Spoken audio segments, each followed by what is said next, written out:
Ucrânia debaixo de intensos ataques russos. Gabinete de Zelensky diz que foram disparados mais de 120 mísseis.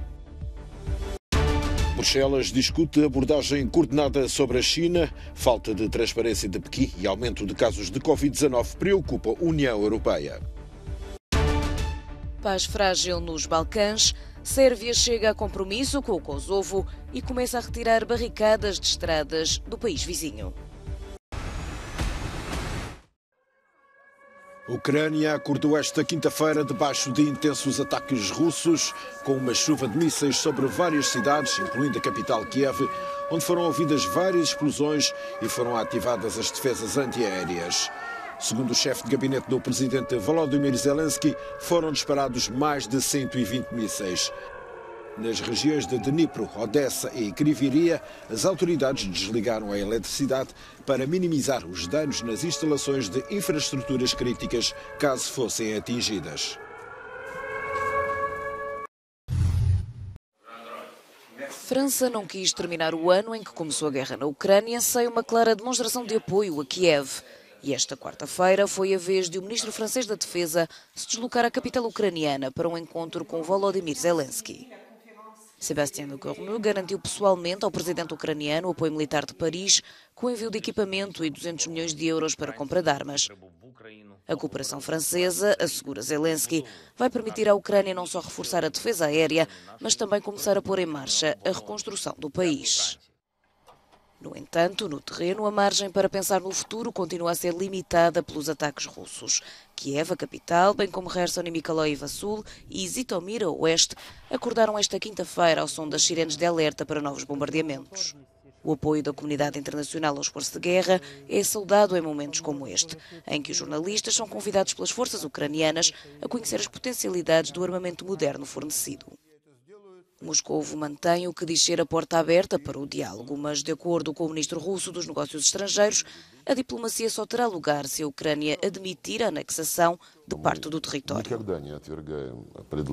Nunca rejeitamos propostas para chegar a acordos diplomáticos. As condições em que estamos prontos para começar a discutir esses acordos são bem conhecidas. Uma parte inalienável destas condições é o reconhecimento da soberania da Federação Russa sobre 4 territórios em 4 regiões. E enquanto Kiev e Moscou se mantêm afastados da mesa das negociações, a Rússia vai mostrando que ainda tem cartas a dar no campo militar. Imagens do Ministério Russo da Defesa mostram alegados treinos conjuntos entre as tropas russas e bielorrussas. São russos, mas compreenderam há muito tempo que esta é uma guerra injusta e decidiram que não querem estar ao lado de Vladimir Putin nas batalhas que se travam na Ucrânia. São desertores e juntaram-se à luta ucraniana através da Legião de Libertação da Rússia, um grupo militar furtivo que acredita que os olhos dos russos estão a abrir-se e começam a compreender que não beneficiarão de forma alguma com esta guerra, como explicava César, porta-voz deste núcleo. Não se sabe quantos são, mas serão mais de uma centena, nem quem são. Para proteger as suas famílias na Rússia, batem-se não contra o seu país, mas contra o regime de Vladimir Putin. Eu não estou a lutar contra a minha pátria. Estou a lutar contra alguns zombies e estou a lutar contra o regime de Putin. Não contra as pessoas, mas contra o mal. Estamos a fazer um trabalho, estamos a libertar a Ucrânia. Estamos no mesmo comprimento de onda. Foram centenas os soldados russos que desertaram, a maior parte após o recrutamento automático. Uma parte deles fugiu para outros países, outros não. As unidades militares ucranianas têm linhas telefónicas específicas para os russos que quiserem juntar-se à sua causa ou simplesmente render-se.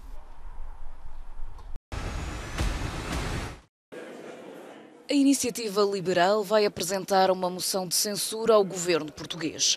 A medida surge depois do escândalo da TAP ter feito mais uma vítima no Executivo. Pedro Nuno Santos não resistiu ao abalo no governo e apresentou a demissão a António Costa. O agora demissionário ministro português das Infraestruturas, com a tutela da companhia aérea, considerou ter perdido as condições para governar.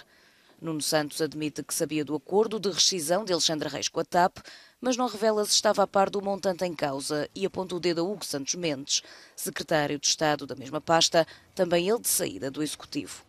Recorde-se que ainda esta terça-feira o ministro português das Finanças, Fernando Medina, demitia Alexandra Reis da Secretaria de Estado do Tesouro após ter vindo a público ter recebido uma indenização de 500 mil euros por abandonar antecipadamente a administração da TAP pouco antes de integrar o governo. Um montante acordado com a transportadora aérea quando a mulher de Medina, Stephanie Sá da Silva, era ainda diretora jurídica da TAP. Após intensa pressão internacional, a Sérvia decidiu colocar água na fervura das tensões com o Kosovo.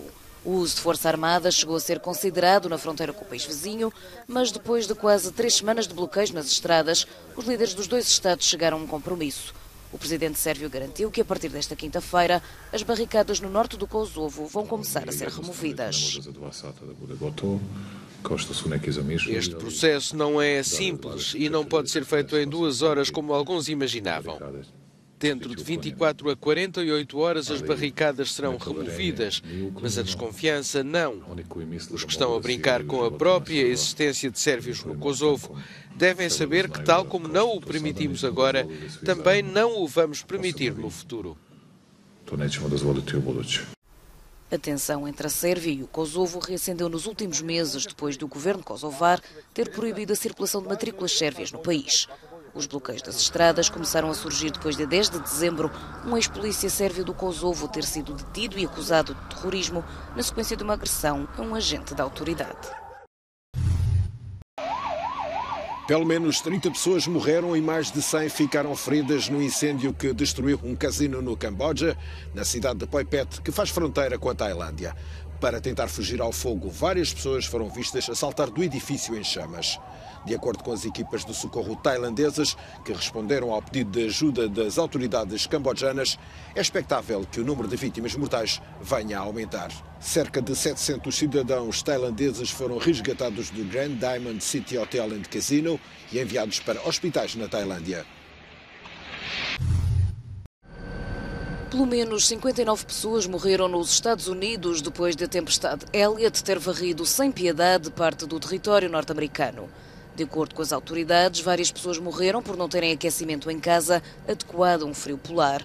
Outras foram encontradas sem vida em carros e na rua. Queda de neve intensa, ventos frios e temperaturas muito baixas apanharam de surpresa vários estados este Natal, inclusive o do Texas e o da Flórida, pouco habituados a invernos rigorosos. Mas foi sobretudo em Buffalo, no estado de Nova York, que mais sentiu o impacto da intempérie. Depois desta terça-feira Joe Biden ter acionado o estado de emergência na região, a população local começa muito lentamente a voltar à normalidade. Limpámos cerca de 70% das ruas da cidade de Buffalo depois desta tempestade histórica. Hoje a nossa frota de neve, juntamente com outras tripulações, continua o seu trabalho de limpeza das estradas da cidade. Os cancelamentos em série de voos desde o fim de semana do Natal continuam a gerar perturbações em vários aeroportos, deixando milhares de passageiros apiados em terra. Com o aumento das temperaturas a fazer-se sentir já esta quinta-feira, as autoridades alertam agora para o risco de inundações provocadas pelo derretimento da neve.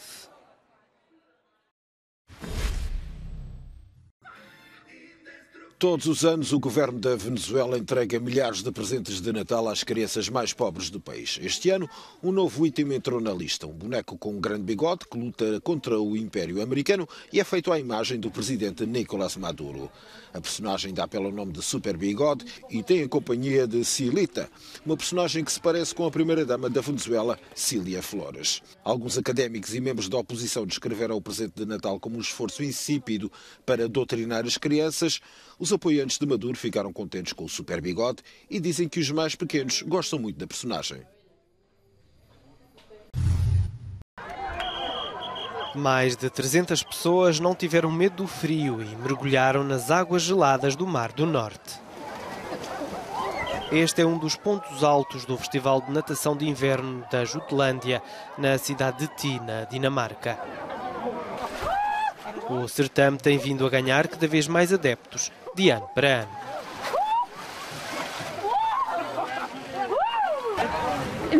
É espantoso, é bastante estimulante.